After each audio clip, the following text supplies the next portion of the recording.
नमस्कार, ESPN 9 news में आपका स्वागत है। मैं हूं आपके साथ दिनेश कुमार। लोकसभा चुनाव के नतीजे आने के बाद तमाम राजनीतिक दलों की यहां पर बैठकें चल रही हैं और जीते हुए दल यहां पर सरकार बनाने के लिए तमाम सोच विचार सलाह मशविरा कर रहे हैं, तो हारे हुए दल हार की समीक्षा करते हुए नजर आ रहे हैं।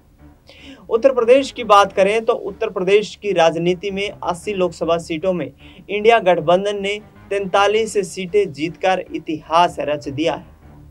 भारतीय जनता पार्टी को हरा करके जिस तरीके से यहां पर समाजवादी पार्टी का प्रदर्शन रहा है वो अप्रत्याशित जीत रही है और इतनी बड़ी जीत की उम्मीद अखिलेश यादव को भी नहीं होगी कि उत्तर प्रदेश की जनता उन्हें इस कदर अपना समर्थन देगी। लेकिन इस बीच एक चर्चित चेहरा, देश की राजनीति में विशेष तौर पर सबकी नजरों में रहने वाला चेहरा इस उत्तर प्रदेश के लोकसभा चुनाव में पिछड़ता हुआ नजर आया। जी हां, बात कर रहे हैं बहन कुमारी मायावती की। बहन कुमारी मायावती ने पिछले 5 दशकों में जिस तरीके से राजनीति की है, पिछले 50 सालों के राजनीतिक कैरियर में दलित वोट बैंक को साधते हुए मायावती 4 बार उत्तर प्रदेश की मुख्यमंत्री की कुर्सी पर बैठने में कामयाब हुई। लेकिन पिछले कुछ वर्षों में या पिछले 10 साल के कार्यकाल में उनकी पार्टी का जो प्रदर्शन था वो औसत दर्जे से भी बहुत निम्न स्तर का नजर आया और पार्टी एक एक सीट को जीतने के लिए जूझती हुई नजर आई। आपको बता दें कि मायावती जिस तरीके की राजनीति इस वक्त कर रही है वो उनकी पार्टी के लिए कोई बेहद सुखद संदेश देते हुए नजर नहीं आ रहे हैं, क्योंकि यहाँ पर लोकसभा चुनाव में एक भी सीट जीत दर्ज न करने के कारण मायावती पर अब हर किसी की नजरें टिकी हुई हैं कि मायावती अब अपनी पार्टी को बचाने के लिए क्या कदम उठाएंगी। क्या अखिलेश यादव के साथ मिलकर कोई रणनीति तैयार करेंगी?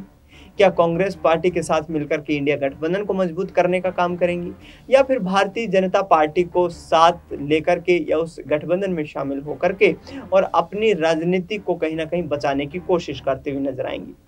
दर्शकों, इस उत्तर प्रदेश के लोकसभा चुनाव में 16 ऐसी सीटें रहीं जहां पर मायावती के कैंडिडेट्स ने वो निर्णायक भूमिका भारतीय जनता पार्टी के लिए निभाई जो कि समाजवादी पार्टी के लिए कहीं ना कहीं निराश कर देने वाला था। 16 लोकसभा की सीटों पर सीधे सीधे समाजवादी पार्टी को नुकसान हुआ और भारतीय जनता पार्टी मायावती के उस वोट बैंक को अपनी तरफ खींच लेने से जीत दर्ज करने में कामयाब हुई। लेकिन अब उनके भतीजे आकाश आनंद, जो कि अपने पहले ही राजनीतिक करियर की शुरुआत में अपनी पहली ही पारी में जिस तरीके से विवादित बयानों के चलते जिस तरीके से चर्चाओं में रहे, उनका भी क्या राजनीतिक भविष्य अब डगमगाता हुआ नजर आएगा? और क्या उत्तर प्रदेश की जनता ने मायावती को यहां से नकार दिया है? क्योंकि तमाम लोग ये कहते हुए नजर आ रहे हैं कि मायावती की लगातार निष्क्रियता ये इस चीज का कारण बनती नजर आ रही है, जिसके कारण हार का सामना उनकी पार्टी को बार बार करना पड़ रहा है।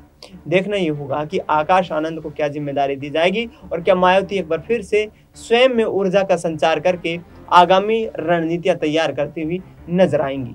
फिलहाल इस खबर में इतना ही। देश दुनिया की तमाम बड़ी खबरों के लिए आप देखते रहिए एसपीएन 9 न्यूज।